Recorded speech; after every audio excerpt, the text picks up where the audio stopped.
Untuk selanjutnya, satuan-satuan konsentrasi yang ketiga adalah persentase ya.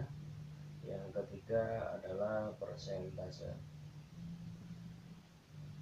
yaitu jumlah zat terlarut dalam tiap 100 gram larutan. Oke, jadi nanti dinyatakan dalam persen ya. Nah, untuk persamaannya adalah persen, yaitu massa zat terlarut per massa larutan, yaitu massa zat terlarut per massa pelarut, ya kan? Kemudian dikali dengan 100%. Nah, ini untuk persamaannya. MZT massa zat terlarut. Kalau ada gula dan air, maka yang sebagai zat terlarut adalah gula dan air sebagai pelarut. Maka larutan gula sebagai larutan. Nah, kalau di sini sebagai contoh ada urea. Urea wujud larutan, yaitu ada urea 10%. Artinya bagaimana? Artinya adalah untuk urea sendiri 100 gram. Nah, ini untuk apa? Urea. Kemudian untuk yang 90 gram itu adalah apa? Air. Nah, di sini ada larutan urea aqueous 10 gram urea, 90 gram air. Nah, di sini 10%, ya kan? Berarti 10 gram urea, 90 gram air. Artinya apa? Untuk larutannya totalnya adalah 100 gram.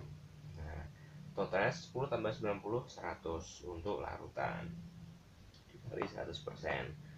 Ya, jadi ini untuk satuan dari konsentrasi. Yang ketiga ada persentase. Nah, kemudian untuk selanjutnya,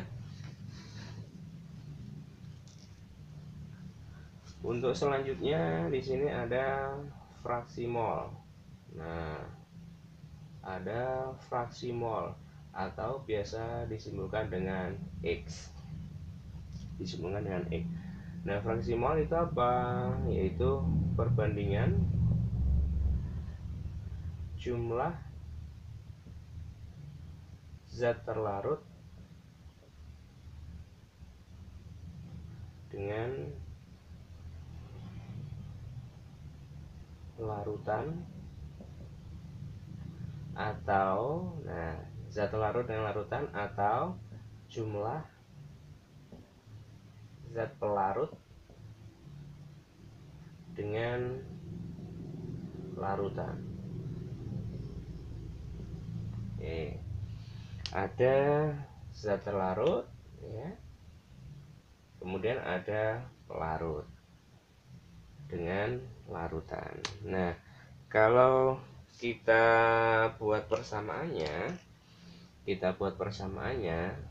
misalkan kita mencari X fraksi mol dari ZT zat terlarut, maka yang kita cari adalah NZT per NZT per NP. Oke, di sini berarti kalau fraksi mol zat terlarut, maka yang di atas jumlah mol zat terlarut dibagi larutan, NZT per NP. Kalau kita mau mencari fraksi mol dari pelarut, XP, maka NP per NZT dibagi dengan NP. Kalau di sini XP, maka yang atas NP per sama. Oke ya, larutan. Kalau larutan maka zat terlarut ditambah dengan pelarut. Ingat, dengan catatan adalah XZT ditambah dengan XP harus sama dengan 1. Dengan catatan XZT plus XP harus sama dengan 1. Misalkan XZT nilainya adalah 0,9, maka XP nilainya adalah 0,1 ya, karena ketika di total XZT dengan XP nilainya harus sama dengan 1. Oke ya. Nah, demikian untuk satuan-satuan konsentrasi, yaitu persentase dan fraksimol. Nah, untuk contoh soalnya akan kita bahas di video selanjutnya. Jangan lupa like, comment, and subscribe. Assalamualaikum warahmatullahi wabarakatuh.